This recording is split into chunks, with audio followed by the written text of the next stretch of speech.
This is the first of 5 events in this year's honors series, and we're starting out with a big one, in my opinion.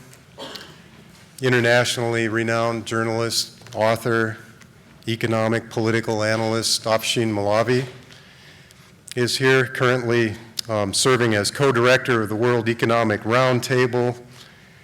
He's been Dubai-based correspondent for the Reuters news agency, also the Tehran-based correspondent for the Washington Post, contributor to the Financial Times, frequent contributor to CNN, BBC, NPR, author of The Soul of Iran, which is available over here. Mr. Molavi has graciously agreed to sign copies of the book if you'd like a copy following his lecture.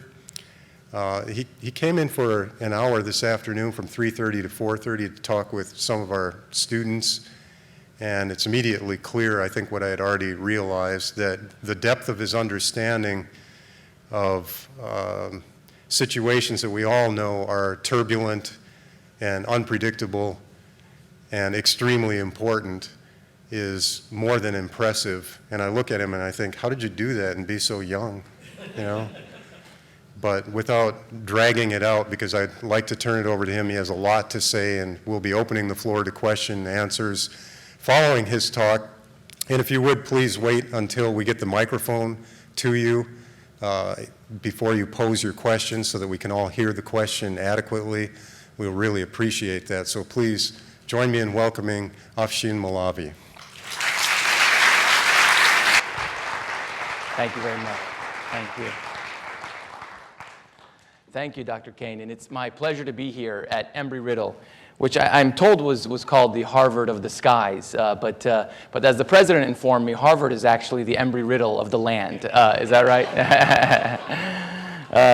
It's really good to be with you today. What I'm going to be I'm going to talk about the broader Middle East North Africa region. And when I think about the region today, I think about what Vladimir Ilyich Lenin once said, when he said that sometimes decades pass and nothing happens, and then suddenly weeks pass and decades happen. It certainly feels that way over the past few years. But before I get into that, what I'd like to do is tell you a little bit of a story. I did a lot of travel all across the Middle East North Africa region, and one of the things that I find when I travel is that I find that what you get on the television is often not what you see in reality when you're on the ground. And I don't need to tell any of you that. You understand that. You've all traveled, you've seen the world, you see that you don't necessarily get what you see on the TV. But this is one story I'd like to tell you about in my travels in Iran, to give you a sense of that. I was traveling in Iran from the late 90s through early 2003. And I was traveling to more than 20 cities and villages, talking to Iranians and getting a sense of their dreams and their hopes and their aspirations. And at the time, there was another Iranian president who was seen as a moderate, seen as a reformer, as we've seen this current Iranian president. And we'll certainly talk about that. We'll try to unpack what's going on there. But this president, Mohammad Khatami, was talking about a new Iran, talking about a civil society, talking about a dialogue of civilizations. It was certainly a different language that was coming from the Islamic Republic of Iran before. And the Iranian media was also tackling subjects that were formerly taboo. It was, in many ways, this period from 1997 through 2000, a Tehran spring, right? And from 2000 onwards, journalists began getting jailed. There was a conservative and hardline crackdown. And it led one Iranian journalist to say, quite accurately, that we don't have a problem with freedom of speech in Iran. He said, we have a problem with freedom after speech in Iran. And so as I was traveling across the country, there was a young man, and he wrote a play. And in that play, it was a satire of Iran's college entrance examinations known as the concours. The concours, imagine the SAT, all of you, college students here, imagine the SAT and multiply that by 10 in terms of the importance of that exam and getting you into a top college. And Iranian students have proven themselves to be, extremely hardworking, skilled, talented. When you see the number of international math and Olympiad awards and international physics awards that young Iranians have won worldwide. It's really quite extraordinary. Well, these young people, studying for this exam, and in this play that this young man wrote, he imagined that the hidden imam, the Messiah figure in Shiite Islam, had entered his room. Now, this is the Messiah figure who is going to return to the earth one day, according to Shiite theology. He's been in hiding for more than 1,100 years, and he will restore justice to the world. Well, this young man, because of the importance of his college exam, saw the Messiah figure, and the Messiah figure said to him, I have selected you to join me in saving the world. And he looked at his exam papers and he said, look, I have my concours on Monday. Can we start changing the world on Tuesday? At this time, in the Khatami era, it happened right around the time of the conservative and hardline crackdown. So a group of hardline students gathered in Tehran University, and they began chanting against this student. They were chanting death to the playwright, death to the Minister of Culture. Why the Minister of Culture? Because in that era, the Minister of Culture, and in this era now, is the minister that grants licenses to newspapers. And they felt this minister was granting too many licenses to too many liberal newspapers, and therefore creating what they viewed as this atmosphere of vice. But what was interesting is there was maybe about 500 students who were chanting. On the periphery, there were 2,000 or 3,000 other students who were not chanting, and who looked angry at these hardline students. And by the way, 500 students in a city of 12 million or so, give or take, not a lot of people. And it paled in comparison to the number of pro-democracy Iranian gatherings that we were seeing at that time as well. But anyway, these 500 students were chanting. And it just so happened to fall at the time of the 20th anniversary of the hostage taking. So there were a lot of television cameras there as well.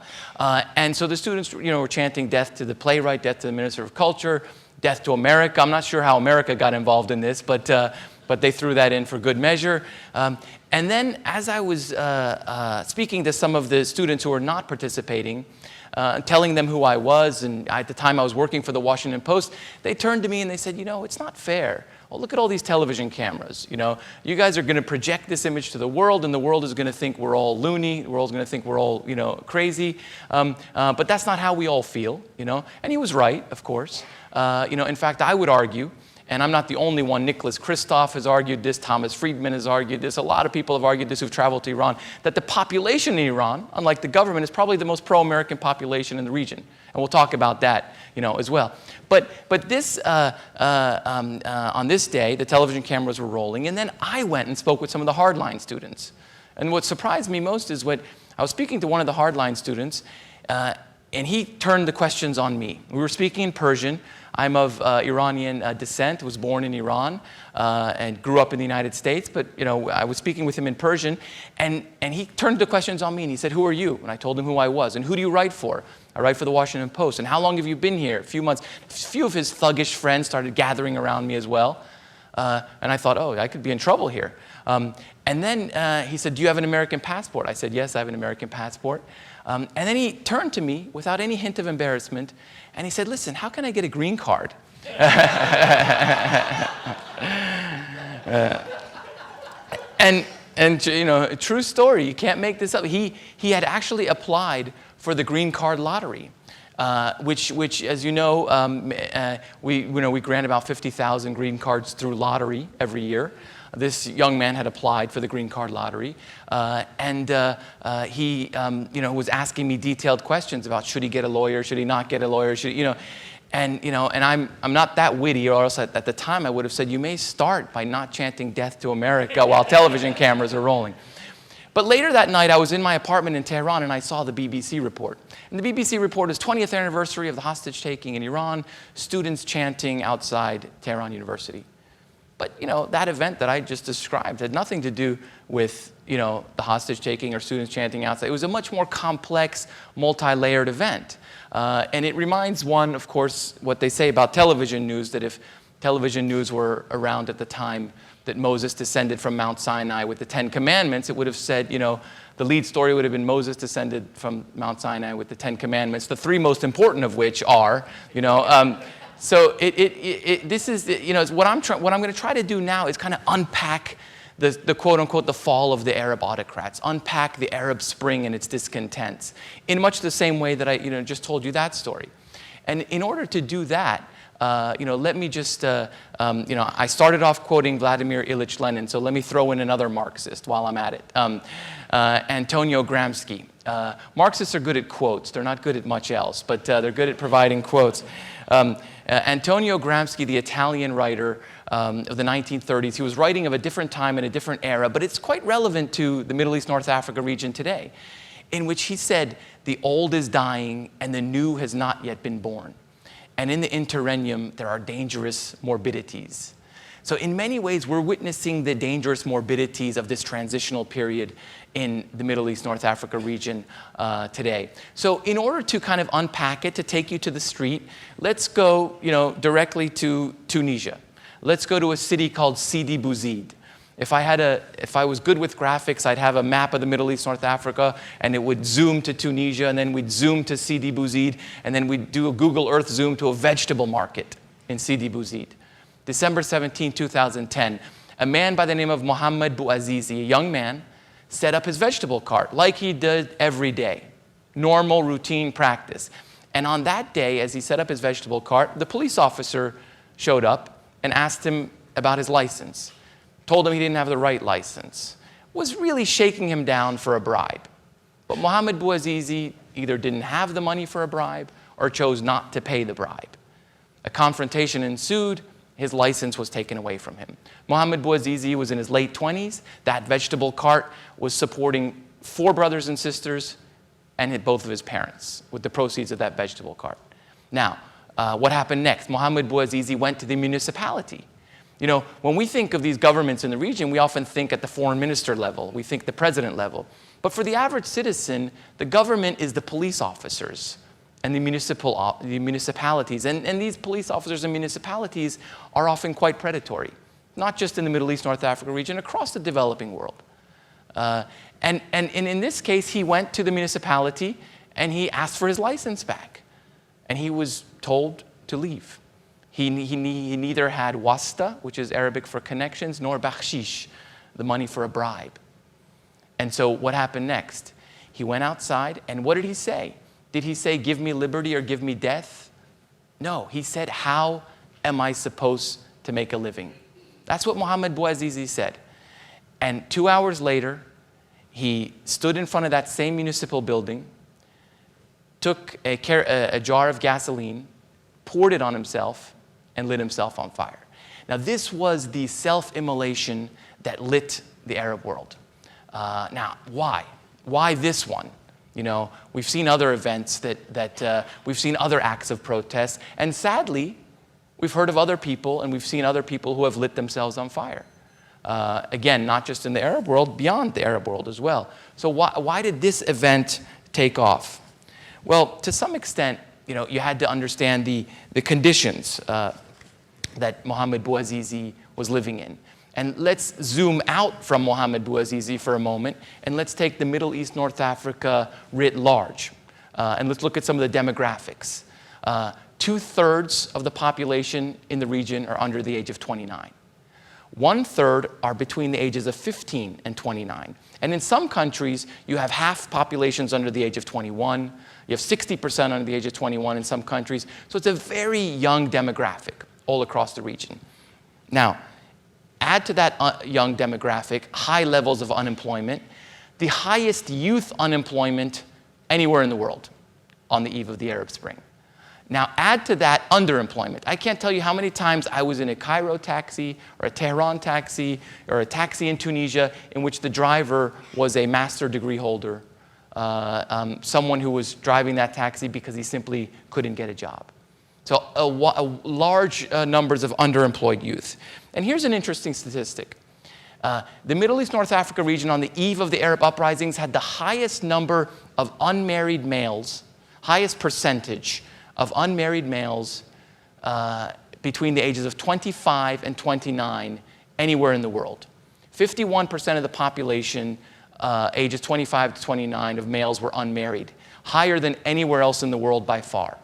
Now, at the same time, we were witnessing 3 bouts of rising food prices that really hit the Middle East, North Africa region, and rising populations in the region. One of the great ironies of the Middle East, North Africa region is over the past 30, 40 years, they've improved their health care systems, improved their education systems, and more people are getting educated. Now, certainly, it's an improvement from 30, 40 years ago, but they still have a long way to go. But more people are graduating, more people are living longer, child mortality rates have gone down, et cetera, et cetera. But this large populations and large population growth has really tested the patronage system, has tested the social contract in the Middle East, North Africa region, where governments are seen as job providers. Now, you add to that the political environment. Many of these countries are what I call mukhabarat states. Mukhabarat is Arabic for security and intelligence services. And many of these are mukhabarat states because it's the security and intelligence services that ultimately hold the real power, and the military elites that hold the real power. But we miss that sometimes because that's not the Arab world that we interface with. Interior ministers are not invited to Davos, right? Interior ministers and generals are not invited to Charlie Rose's wood table in New York. We hear from foreign ministers and finance ministers and presidents. And so in many ways, you have these mukhabarat states with the security elites. And then in some of the countries, not all, it's important to distinguish because and this is a really important point here, is that Saudi Arabia is not Tunisia and Morocco is not Oman, and each country has its own history and its own civilization, own culture, et cetera, et cetera. Iran is not an Arab country, as many of you know, so there's a lot of differences here at play. But the demographics and some of the political conditions are quite similar. There's a great deal of corruption. There's nepotism at the top. One of the interesting things, do you remember the WikiLeaks cables that leaked? It was a great breach of America's diplomatic cables, of course. But it had these odd effects in the region and around the world. So the cables that the US ambassador from Tunisia was writing back to Washington, expecting them to only be read by the State Department, after those were leaked, Tunisians who were in the opposition to the president of Tunisia began gathering those cables and publishing them on the web. They created a website called Tunis Leaks. And what did those cables reveal? Serious corruption at the highest levels of Tunisia's government. It revealed lavish parties in which ice cream was imported from Saint-Tropez, gold glittering lions, at the home of the son-in-law of the president, these lion statues. And that gave you kind of a sense of some of the corruption, in black and white through the ambassador's cables. Repression of dissent. Now, all of this was taking place at a time when technology was changing the world. If those of you who've traveled to the Middle East region, and you know that many of the homes, the vast majority of homes are behind walls. These are not homes where you have just a white picket fence, right? And you can see what your neighbors are doing, or you can see what your neighbors are doing maybe if you live in an apartment and you're looking over, but homes have high walls. But what Twitter has done and YouTube has done and Facebook has done, in a sense, is allowed people to peer into each other's walls and allow people to peer metaphorically into the walls behind governments. And so when the Tunisian protesters took to the streets to protest the death of Mohamed Bouazizi, or to protest the burning of Mohamed Bouazizi, he died 3 weeks later, what did they do? They took out their cell phones, and they began taking video images of the protests and the police reaction to the protests. And those video images, they were going and uploading them on YouTube and on Facebook and on Twitter. And what was happening next? Producers sitting in Doha, who were working for Al Jazeera, and in Dubai working for Al Arabiya television, suddenly started putting those images on TV. And the Tunisian revolutionaries who took part in the revolution, they often said that that was very important to them, because suddenly their revolution was being televised. Their opposition was being televised. It gave them hope. It gave them encouragement and inspiration that the people were listening to what they were saying. And so this was a very important moment. It was the combination of social media, new media, and old media. In this case, television being old media. And this combination of technology, this political environment, unemployment, underemployment, rising food prices, the rise of Twitter, patronage systems that were being stretched, young, unemployed, underemployed, undermarried men, the demographics of that were just kind of waiting for an explosion. And this combination led to the explosion we saw in Tunisia, which then spread to Egypt. And Egypt had its own Mohamed Bouazizi figure, a fellow by the name of Khalid Said. Khalid Said is a young Egyptian blogger. He was blogging, and one day some police, the Mukhabarat state in a sense, the security services, showed up at the internet cafe where he was writing, took him outside, and beat him so badly he died. Now, in the past, that death would have been a tragedy, just as it was today. But it wasn't just a tragedy, it was also a mobilizing tool now. Because what happened was Khalid Said's brother went to the morgue along with his parents to identify their fallen son/brother, and he took a picture of him. And in that picture, he put that picture on Facebook. And a young executive with Google of Egyptian origin living in Dubai saw that picture, and he created a Facebook page called We Are All Khalid Said, 50, 60,000, 70,000 followers right away. And Egypt had its own martyr as well. So certainly social new media is changing the game in very serious ways. Now, where are we today? We've seen governments fall, governments in Egypt fall, and governments in Tunisia fall, and in government in Bahrain being rattled, and in Yemen fall, and in Libya fall. If you add up the number of years that some of these presidents/rulers for life have ruled their countries, you're talking about 100 years, of rulers. Hosni Mubarak, the joke about Hosni Mubarak in Egypt used to always be that, he'll never leave. The joke was that one day the Grim Reaper, come to Hosni Mubarak's bedroom and said, the Grim Reaper being the signal of death, and said that, it is time for you to say goodbye to the Egyptian people. And Hosni Mubarak looked at him and said, "Why? Where are the Egyptian people going?" So this was the environment. These events are seismic. These events are extraordinary, what we've witnessed. And so there are 5 or 6 key questions that we need to ask going forward.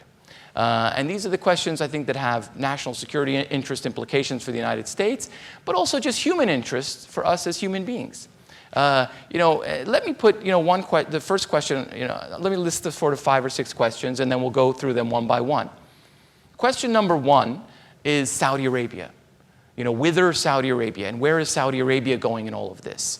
And the reason that matters, and it matters to such a great extent, is because Saudi Arabia is probably the only country in the region that will have a systemic effect on the global economy if anything serious happens in Saudi Arabia. Now, we look at the rest of the countries. What has been quite surprising is how, global markets have shrugged off the Arab uprisings. Hasn't really affected global markets all that much, right? If there were a fall of the al-Saud regime in Saudi Arabia, if there were a dramatic cut in Saudi Arabian oil production, it would affect the global economy.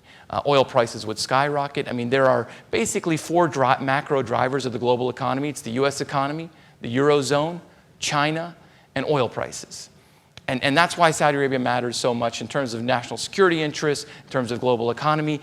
It's because Saudi Arabia is the last place in the world with meaningful spare capacity and the ability to swing oil markets one way or another with that spare capacity. And traditionally, Saudi Arabia has been a price moderate, feeding the market when prices get too high. And, in the world of $100 oil, what does too high mean anyway? So if there were something to happen in Saudi Arabia, it would have a systemic effect. Question number 1. Question number 2, what's happening in Iran? Is the US-Iran rapprochement for real? This is important for obvious reasons. We've been on the brink of war with Iran, or at least there's been, a good deal of talk of war with Iran for the past several years. Is there a possibility still that there could be a war? Has the new president of Iran dramatically shifted Iran's course? Or will we have another situation like Mohammad Khatami, which a president who may have good intentions but is unable to deliver because of the hardline powers that are blocking him? Question number 3, Israel.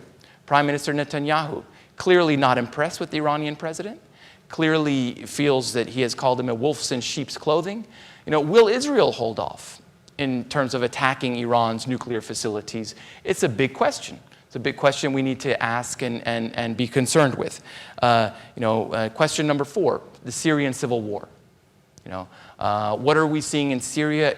Are we seeing the rise of Al-Qaeda 2.0, Al-Qaeda 3.0 in the north? What has the chemical weapons deal with Russia meant for Bashar al-Assad, for the nature of the Syrian civil war? And number 5, the question is I think we'd have to look at is just whether the Arab uprisings in general and are citizens better off today. So let's take question number 1, Saudi Arabia. My general assessment is that we're not on the verge of a fall of the al-Saud regime. The al-Saud regime, the government in Saudi Arabia, has enormous resources at its disposal, anywhere from $500 billion to $1 trillion in assets. The other thing to note about Saudi Arabia is, and certainly this particular king, not all kings, but this particular king is actually pretty popular. King Abdullah bin Abdulaziz Al Saud, on a broad level, when I travel across Saudi Arabia, I find that people, embracing him. And why are they embracing him? Because King Abdullah takes pro-Palestinian stances, which is popular on the quote-unquote Arab and Muslim street. He's seen as kind of the benevolent sultan who gives money. Spent a lot of money on infrastructure, spent a lot of money on education and services, and mostly he's seen as not as corrupt, as his predecessor. And that goes a long way, And the reason I bring this up about popularity or not popularity is because when you want to go out on the streets or when you want to mobilize lots of people on the streets, it helps a whole heck of a lot if the leader is hated. And as was the case with Muammar Gaddafi in Libya, as is certainly the case with Bashar al-Assad in Syria, as was the case, for many Hosni Mubarak of Egypt. It helps a whole lot if the leader is hated. But 3 things have to happen for Saudi Arabia's rulers to get shaky, for us to be kind of concerned about the stability of Saudi Arabia. Number 1, you have to have a sustained drop in oil prices. We're not really looking at a sustained drop in oil prices anytime soon. Even with the rise of shale oil and shale gas in the United States, I think it's going to take a long time before we begin to see a sustained drop in oil prices, partly because of the rising demand in the emerging markets. The second thing that has to happen is Al Saud, the ruling family, internal infighting, which we haven't seen take place to any significant extent. And the third thing you have to happen is you need an opposition. And you need a coherent, unified, national opposition. In Saudi Arabia, what they do have is an opposition in the eastern province. Saudi Arabia, the Shiite community in Saudi Arabia's eastern province are not treated equitably. They are not treated fairly, and it has sparked opposition in the eastern province. They account for about 10 to 15% of the population. Are they enough to overthrow the regime in Saudi Arabia? No. Could we see more unrest emerging in the eastern province of Saudi Arabia? Yes, we could. We have to differentiate between unrest and regime-threatening unrest. If you want to ask my prediction about the region going forward, I say more unrest, right? That's an easy one to say, But unrest does not in and of itself lead to the fall of regimes. And regime-threatening unrest is what is more important to look at. When you think about Saudi Arabia, you also have to think about the Gulf states in general. The Arab states of the Persian Gulf region, in many ways, are living in a different world. Let's take Bahrain out of the equation for a moment, because Bahrain was really rocked by the Arab uprisings. But when you go to Dubai and Abu Dhabi and Qatar and Oman and other parts of the region, they're watching the Arab uprisings on their flat-screen TVs in their air-conditioned villas. It's not affecting them as much, and partly it's because they are so different. They're so unique, small populations, oil and gas rich, overwhelming number of expatriates living in their country doing the work, that they don't want to do. And partly it's because they have such enormous amounts of resources to deliver patronage to their populations. Saudi Arabia being, certainly has the resources, but Saudi Arabia being the exception in terms of there's more Saudis than expatriates living in Saudi Arabia. But it's striking to see there's almost 2 Middle Easts emerging. There's a Middle East in flames and a Middle East in the middle of dangerous transitions. And then you go to Dubai and Abu Dhabi or Qatar and Oman, and it's just a different region. And you know, that is what's striking about today's region. And it's also interesting that part of the Middle East is also very geo-commercially Asian. So even the events of the Middle East region that, you know, taken Egypt off the market and Tunisia off the market to some extent, hasn't really affected the Gulf states because their oil and gas that trickles out of the, you know, that steams out, I should say, of the Persian Gulf on tankers goes to Asia. 2 out of 3 barrels of oil from the Persian Gulf goes to Asia. We were talking with some of the honors students earlier today, and I really enjoyed meeting them. It's such a sharp group of people. But we were talking about this issue of, you know, we often think that we are addicted to Middle East oil here in the U.S., but we're not. You know, we get more of our oil from Canada, you know, Mexico, Venezuela, and Saudi Arabia is certainly in the top 3. But of the top 10 countries that we import oil from, there's only about 3 from the Middle East. You know who's addicted to Middle East oil? Japan and Asian countries are addicted to Middle East oil. You know, and China, increasingly China. You know, China has a diversified import basket, but increasingly China. You know, in the next 10 to 20 years, China is going to be sourcing 70% of its oil from the Middle East. So you know, that's important to remember. And when we think about Saudi Arabia, and the GCC states, we have to think that these are states that are very geo-commercially Asian. Now let's talk about Iran for a moment. You know, Hassan Rouhani, the president of Iran, you saw him on the airwaves. Certainly an improvement on Mahmoud Ahmadinejad, of course. Didn't deny the Holocaust. Although I was a little disappointed in his response to that question. It seemed a pretty tepid non-denial of the Holocaust. But he was elected on a wave of hope in Iran. And Iranians were given a choice. Iranians could have chosen the guy who said, no, let's resist and let's fight and let's defy. That was Saeed Jalili. When they chose Hassan Rouhani, the guy who said, no, we need to solve our problems, and no, we need to engage with the world. And this is what is important to note about the Iranian people. The Iranian people want to engage with the world. They're hungry for normalcy. They're hungry for change. It shows over and over again in repeated elections. But what American officials will say, you know, and what the government of Israel will say is, we don't have a problem with the Iranian people. We have a problem with the Iranian government. So, is the phone call between President Barack Obama and Hassan Rouhani, the president of Iran? By the way, Barack Obama in Iran, this is not, I'm not saying this as because sometimes people use this term in a derogatory way, but in Iran he's endearingly referred to as Haji Hossein, Mr. Hossein, because of his middle name. And so in Iran, the joke was that, you know, Hassan and Hossein, you know, had a phone call, and now, you know, things are going to get better. But that was just a joke, obviously, because I think Iranians understand how deep this conflict is. Now, will things improve overnight? Certainly not. There's a long way to go. You know, if you read the International Atomic Energy Agency report on Iran, there are 72 items, 50 of which are disputes. Here, the devil is going to be in the details. You know, the phone call, as they joke in Iran, between Hassan and Hossein was certainly historic.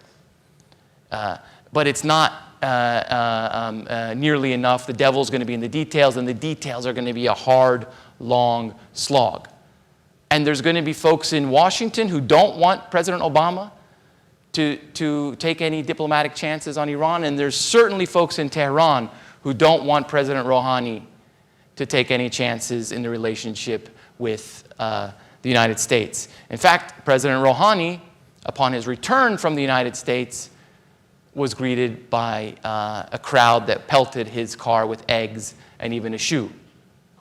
You know, so you know, he has to deal with a domestic environment that is challenging. President Obama has to deal with a domestic environment that is challenging. They have to deal with a nuclear issue that is challenging.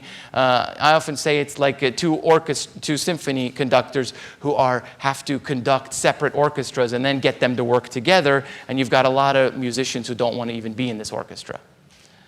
It's going to be a complex, long, arduous task ahead, but it's certainly that was a historic phone conversation. Iran's economy is hurting.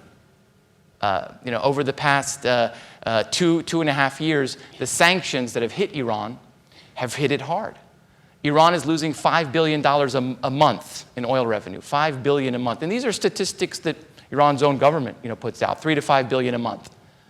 And the new oil minister of Iran uses terms like our oil sector is in a disastrous state, catastrophic. These are the kind of terms he uses, not the kind of terms I'm using. Iran, the sanctions on Iran have been historic. They have hit every aspect of Iran's oil and gas industry, hit every aspect of Iran's banks.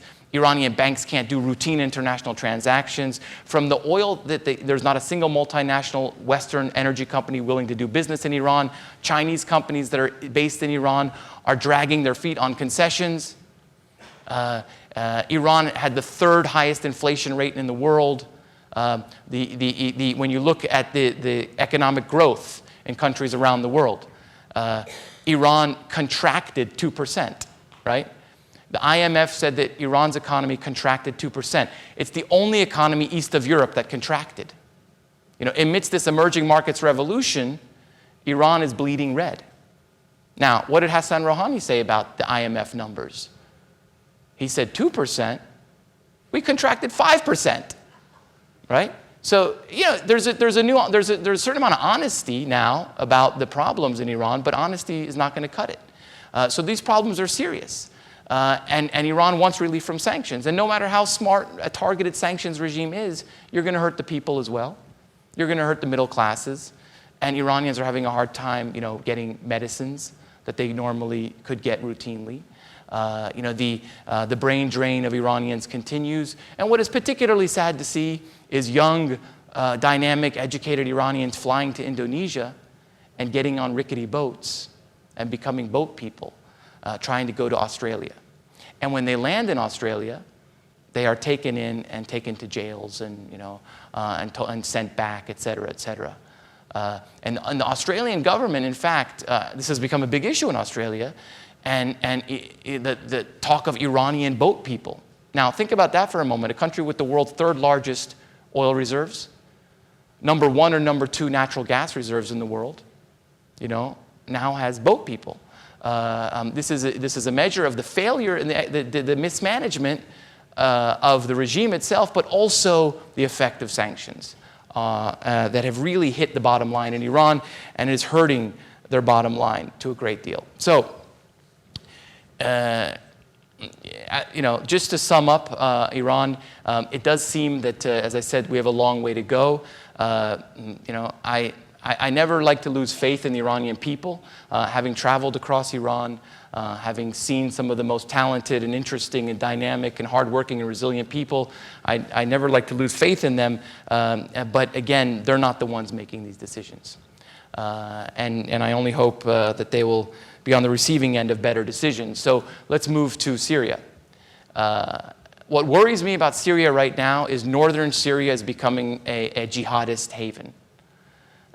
What started out as a popular uprising against the government of Bashar al-Assad, what started out with a group of young kids spray painting a wall with the slogan of the Arab uprising, Shab yurid isqat al-nizam, the people want the downfall of the regime.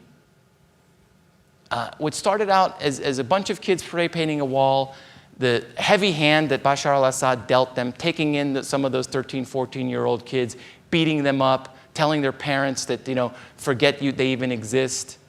And then when some of them died and they held funerals for them, police officers shooting at crowds, mourners. If you want the manual, the Dictator 101 manual of how not to handle a sort of an incipient, small, localized uprising, just look at what Bashar al-Assad did. He created this uprising with the violence he meted out early on. Now, 2.5 years in, you have not only the civil war between the government of Bashar al-Assad, but you have the war among the opposition. This is not a coherent and unified opposition. They're fighting each other. The Free Syrian Army, the secular opposition, is fighting with some of the more radical Islamist groups. Within the radical Islamist groups, they're fighting each other as well. And so this is getting to be a very dangerous situation. And you know, if a bullet were to enter the head of Bashar al-Assad tomorrow, it wouldn't be over. You know, we'd see more chaos, more unrest. And you know, as Antonio Gramsci said, the dangerous morbidities would continue. So let me just talk a little bit about Egypt and the rest of the region. As I said, what we've witnessed is this economic malaise, coupled with technology, coupled with frustration, coupled with the security states that were not serving their people well, led to this boom. Well, when you look across the quote-unquote Arab uprising states, Egypt, Tunisia, Syria, even the states that did not have their rulers overturned, Jordan and Morocco, they are facing more serious economic problems than they were before the uprisings. Egypt's economy has been downgraded 6 times by Moody's. Tunisia's has been downgraded 3 times. Egypt is living off of the good graces of Saudi money right now, and UAE money and Kuwaiti money that is providing, you know, Egypt a little bit of fiscal space, providing them the ability to provide for their subsidies. And what worries me the most about Egypt is that what an Egyptian official told me just a week ago. He said conciliation has become a dirty word on the Egyptian street. When we saw what happened in July of 2013, the Egyptian army stepped in after, admittedly, a very large gathering of Egyptians who wanted the overthrow of the elected president, Mohamed Morsi. Now, this elected president, Mohamed Morsi, came from the Muslim Brotherhood, right? And as soon as he came into office, he engaged in the politics of elimination. He was not a consensus builder. And the Egyptian, he was, trying to ram through a constitution. He was not reaching out to the opposition in the way he said he would reach out to them. And before you know it, the same kind of tools that were mobilizing against Mubarak were mobilizing against Mohamed Morsi, and Egypt had its second revolution in July of 2013. And what is strange about that is that you find liberals in Egypt who were cheering on the military as the military were shooting at people, in a sense. So these are dangerous morbidities, in a sense. It's a transitional period that is dangerous. Crowds in Egypt that 2.5 years ago were chanting "Long live Al Jazeera," because Al Jazeera was reporting on their uprising, were now chanting "Death to Al Jazeera." Why? Because Al Jazeera was seen as too close to the Muslim Brotherhood government.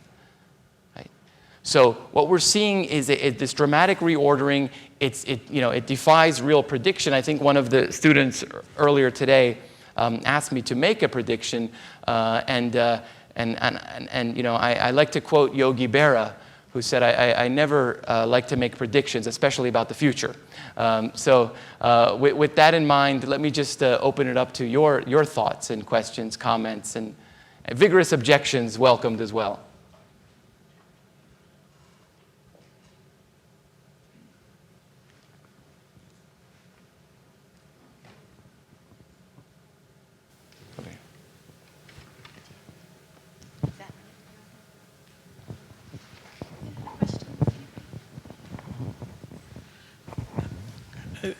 You quite rightly said that people in the Arab world and even Iran have access to social media and news of the world and internet and everything. You're quite familiar with all the cultural differences they carry. And do you think with the spread of education and information, Western-style democracy can take root there? Yeah. And would it be nourished? Because we see how things were changed in Egypt. We may not like it, but Morsi was a democratically elected president. Right. Out of the election that was quite fair. Yeah.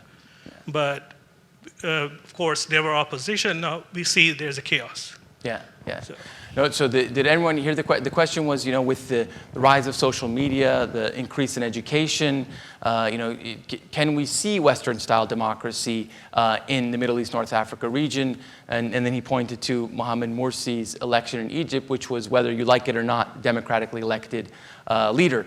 I often remember that revolutions in general, as you well know, are messy. They take a long time to settle.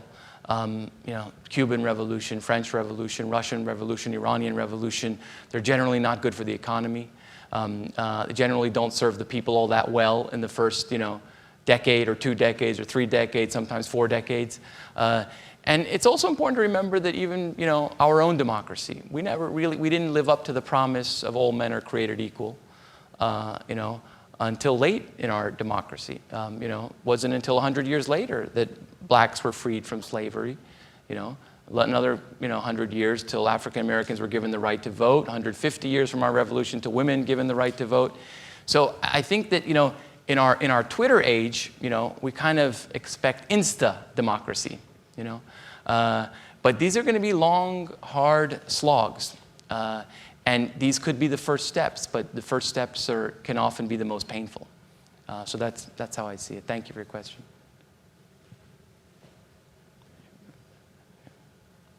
Coming. I got here and then over here. Why do you think Netanyahu was so strident in his comments about Rouhani and Obama's conversation and possibility? It looks like it would have been good for him to keep quiet a little bit. Yeah, it's a good question. I mean, when Netanyahu says that he feels an existential threat from Iran, all I can do is take him at his word, right? But the question you're asking is a little different in the sense that maybe strategically, tactically, why did he say what he said he said? I attribute it to 2 things. Number one is that Prime Minister Netanyahu knows that when he makes these kind of statements, and kind of rattles the cage a bit, it firms up the sanctions regime, right?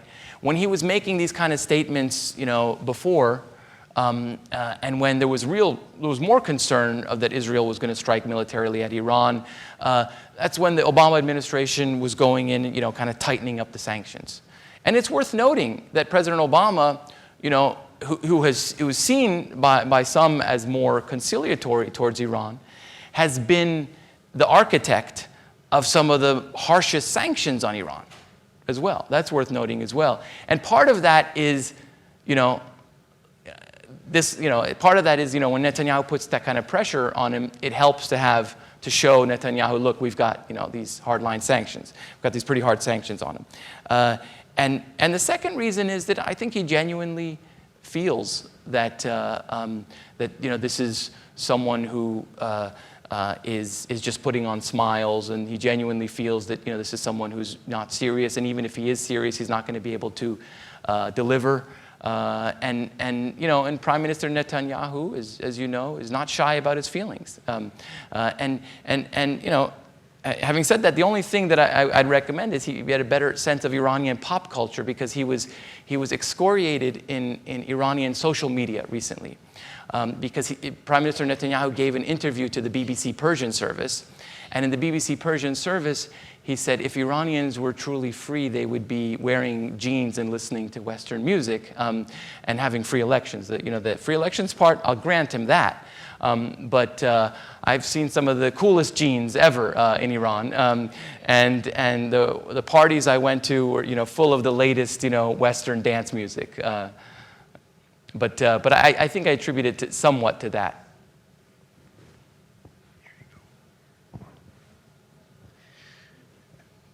Yeah, Mr. Molavi, thanks for your comments this evening. I found them all very interesting.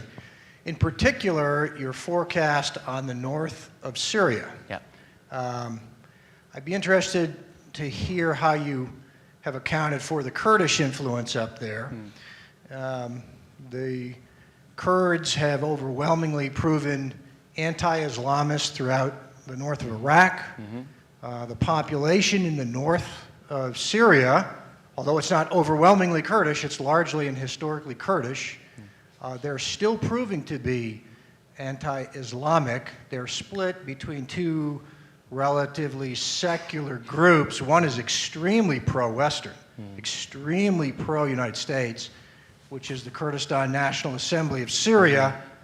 The other is a group known as the PYD, which has been used and supported, we believe, by the regime, by Assad. But in either case, neither of those are Islamist. And as the Islamists have pressed into Kurdish areas, the Kurdish militias have been taking the fight to those guys. Yeah. So I'd be interested to hear your thoughts on that, especially given the amount of oil reserves in the Kurdish areas of northern Syria. Certainly. No, you're absolutely right. I mean, the Kurdish population in Syria has not only, kind of not embraced in any ways the sort of the radical Islamists, but they've also have a still kind of a relationship with the Assad regime in a sense, partly because, they fear the deluge after he goes to some extent. And they fear that if they're fighting with some of these Islamists now, they're going to be fighting with them even more in the future. And then you referred to the Kurdish population in Iraq and all of the oil and gas that's available at their disposal. And what's interesting that is happening there is that you've got this large sort of you've got this Kurdish population in northern Iraq. They are benefiting from their oil. If you were to ask Iraqis if the Iraq war has been good for you, it often depends on who you ask, right? If you ask Kurds in northern Iraq, it'd be hard for them to say it hasn't been good for them, But you see their GDP growing, you see their international connections growing, you see them a certain amount of independence, they're given kind of de facto autonomy. And Syrian Kurds are kind of looking at that. And Turkish Kurds are looking at that, and Iranian Kurds are looking at that as well. And so the Kurdish element is very interesting, and that dynamic is going to play out in a very interesting way. But as of now, the Syrian Kurds have not, meshed with the Islamic jihadist groups. The jihadist groups tended to be, gathering in the north because it just has to be the areas where they've taken over villages and cities, etc. And they take over the village city for a month or two, and they fight, and then they have to retreat, and they come back, and they fight, and they retreat. But the irony of the Kurdish population is this. Turkey has always had a problem with its Kurdish population, as you know, right? But Turkey doesn't have a problem with the Kurdish population of northern Iraq because Turkey's making money off of the Kurdish population of northern Iraq. Turkish businesses are doing well in northern Iraq. And Turkey recently has made some moves to allow Kurdish to be used in public schools and that sort of thing. And I wonder if it has anything to do with the money that they're making in northern Iraq. But that dynamic is going to be interesting to play out. Thank you. What importance would you ascribe to the Islamic religion versus secularism in the various conflicts and unrest? Sure. Now, it's an important question, and if you'll just allow me to just go back a little bit in history, and let's go back to the sort of late 19th century and early 20th century. And you go back to some of the Islamist thinkers at the time. Now, this term Islamist, many of you know what it is, what it means, but if you don't know what it means, it's essentially someone who's an Islamist believes that Islam should play a role in politics. Now, that term in and of itself is problematic because, what kind of role? An advisory role, a role that is, clerics should rule the state. When Ayatollah Khomeini, who is essentially an Islamist, when he came forward with his idea that clerics should rule the state, he was upending 1,300 years of classical Shiite theological scholarship, which argued that clerics should never rule the state, right? Classical Shiite theological viewpoint is that in the absence of the hidden imam, this Messiah figure, all governments are profane, and therefore clerics should not participate in the state. And Ayatollah Khomeini upended that. So he came in with that angle. There are others who come in with different angles. So then Islamist, but broadly means Islam should play a role in government. Now, Islam in and of itself is also in the eyes of the beholder. You know, you've got more moderate, more liberal, you've got Sufi, you've got conservative, you've got hardline, you've got Salafist, you've got Wahhabi, you know, Sunni, Shia, a whole range of different, you know, colors and shapes and sizes, you know, in the Islamic world in many ways. So if you go back to the late 19th century, early 20th century, there were a group of Islamist thinkers. That term didn't exist then. It was invented by French academics in the 1970s and 80s. But they started writing about how the Muslim world had fallen behind and how Western colonial powers were exploiting the Muslim world and how they need to take control of their own fates and how the clerics in their midst were backward and obscurantist. And those Islamists of that era were liberals. They were more progressives. And they said that Islam is the answer. We need to go back to our Islamic roots, et cetera, and we'll find all the answers there, right? Fast forward to the year 1928, the creation of the Muslim Brotherhood in Egypt. And the Muslim Brotherhood in Egypt imbibed a lot of those ideas, you know, was challenging the state, but never, you know, overtly until the 60s, 70s, 80s, offshoots of the Muslim Brotherhood began challenging the state more overtly. Muslim Brotherhood being the most important Islamist organization in the world. What has been fascinating with the Arab uprisings is the rise and fall of the Muslim Brotherhood. Now, yes, the Egyptian military went in and knocked them out of power. Absolutely. Absolutely. But the Muslim Brotherhood didn't do themselves any favors with the Egyptian population. And the reason they didn't do themselves any favors with the Egyptian population is because they didn't get the economy running. You know, they went and started pushing through a constitution that was kind of adding more social conservative elements into Egypt. And they didn't meet the needs of the Egyptian people. And one of the advantages that Islamist parties have had up until the Arab uprisings is they were always in the opposition. And it's easy when you're in the opposition because you stand on a soapbox and you point at the ruler and you say that ruler is corrupt and that ruler is unjust and you were right most of the time, right? And then suddenly you're the ruler, you know? And you're not delivering, and inflation is up, and jobs aren't being created, and your police your political cronies are winning contracts, et cetera, et cetera. And the Muslim Brotherhood has lost a lot of its romance that it had in the pre-Arab uprising era. Iran is a good example. If Iran were to have free and fair, truly free and fair elections tomorrow, I would argue that a secular nationalist figure, someone like if you imagine reincarnating Mohammad Mossadegh, the 1953 prime minister overthrown in a CIA-supported coup d'etat, a secular and nationalist figure, I would imagine someone like that being able to win an Iranian election because Iranians don't have romantic, foggy notions of Islamic government. They've seen it and hasn't delivered the goods for them. You know, Egyptians had those romantic, foggy notions. They don't have them anymore. Tunisians had them. They don't have them anymore. Libyans, you know, as I said, long live Al Jazeera, death to Al Jazeera. You know, long live the Muslim Brotherhood, death to the Muslim Brotherhood. The pendulum has swung dramatically. And so we are, you know, witnessing, you know, in many ways the fall of the Muslim Brotherhood. And so have the, you know, this experiment of Islam in politics, you know, has it worked? You know, many people would say it has not worked. Others will say it wasn't given a chance, you know. It depends on, again, who you talk to. But we've seen it in Iran, 33 years, arguably, you know, hasn't delivered the economic goods, hasn't delivered on social freedoms. You know, there's you know, an exercise of, you know, election contests every now and then, and political elites compete with each other. But I think that's the key point to note. There is the rise and fall of the Muslim Brotherhood. For one more question up here. On American involvement, what is your opinion on American involvement in Middle Eastern revolutions? I know, if I remember correctly, the Obama administration provided military aid to the rebels in Egypt, but during the Iranian Revolution, we stayed more on the sidelines. So what's your opinion on that? You know, we as Americans always feel like, you know, we can fix it, right?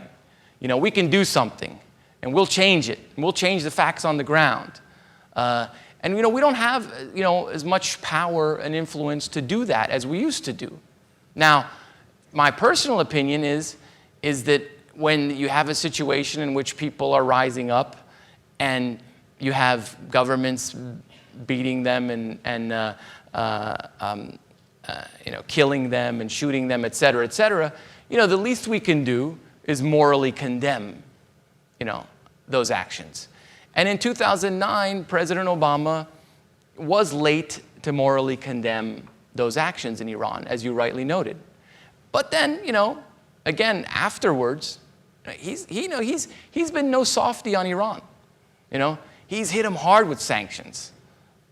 He has, if you read some of his speeches, every year he gives a Persian New Year message to the Iranian people. The Persian New Year being the most important holiday for Iranians, Nowruz, March 21st, first day of spring. And 2009, his Persian New Year message was very conciliatory. I would like to see the Iranian people and the American people engage in a roadmap for peace, et cetera, et cetera. Go back and go to YouTube and look at his 2010, 11, 12 message. It was slamming Iran for human rights abuses and condemning them, et cetera, et cetera. So, can we change the facts on the ground? Would an American military strike in Syria have changed the facts on the ground in Syria materially, right? Not an unbelievably small one, as Secretary John Kerry was quoted as saying. And the lesson is that, if you're going to use the military, you're going to have to go in with overwhelming force, I'm not suggesting that would have been the good thing to do, but, pinprick strikes, et cetera, it's not, it certainly could, is kind of a brushback pitch, as they say in baseball, but not going to change the situation on the ground. It actually could exacerbate the situation. So we're caught in this bind because everyone looks to us to do something. We're America after all, right? We can fix it. We should be able to fix it, right? So my view is that moral condemnation is the least we can do, and then we have to be modest about what we are able to actually materially do on the ground in changing these fast-moving, dynamic situations. And if you are going to go in, you have to go in with overwhelming force, And I neither think would have been a useful idea to do in Syria, nor do I think it'd be a good idea to do in Iran today. Let me just, I'm being a bit facetious here, but the old adage, don't just, what is that? Don't just do something, stand there, right? There is something to be said for that in diplomacy as well. Do we have time for, because there was one more over here that I wanted to make sure we got. Yeah, please. Yeah, sure. Okay.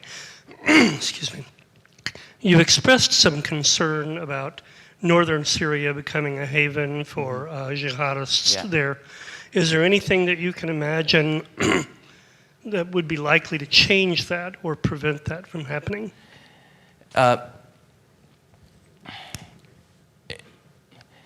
Yes and no. Okay, the question was northern Syria, a haven for jihadists. Is there anything that could happen that would change that from happening? I think, if the jihadists of northern Syria begin overreaching, as they sometimes do, and they begin attacking Syrians in a very systematic way, I think that kind of overreach could lose some of their hold among those who support it now. It's not a large number of people who support it now, but those who support it now, they could lose them. But the thing to note about jihadists and Al-Qaeda is that you don't need big numbers to be a threat, right? We saw that with 9/11, and what the danger we're seeing in Syria is we're seeing foreign fighters from Iraq, from Saudi Arabia, from other parts of the Arab world kind of flocking to the jihadist havens in northern Syria. And we've seen that movie before. Remember Afghanistan? Foreign fighters flocking to Afghanistan. When the war is over, they go back to their home countries. They make trouble at home. Or they create an organization called Al-Qaeda. We've seen that before. The other area to be concerned about is Libya. Libya too, has kind of devolved into a civil war of tribal militias and jihadists, and the government is losing control of the country. Libya has the capacity to produce 1.6 million barrels of oil per day. It's at about 300,000 because the opposition figures are just breaking up their oil production facilities. What happened in Libya also, you had a lot of loose weapons that floated down into Africa, floating down into Kenya and to Mali and into other parts of Africa. So, when you create these jihadist havens, the danger is not so much what they do in country. The danger is the spread outside the country. And that's where I see the real danger in Syria and in Libya. Can we get this one over here? This is my friend over here.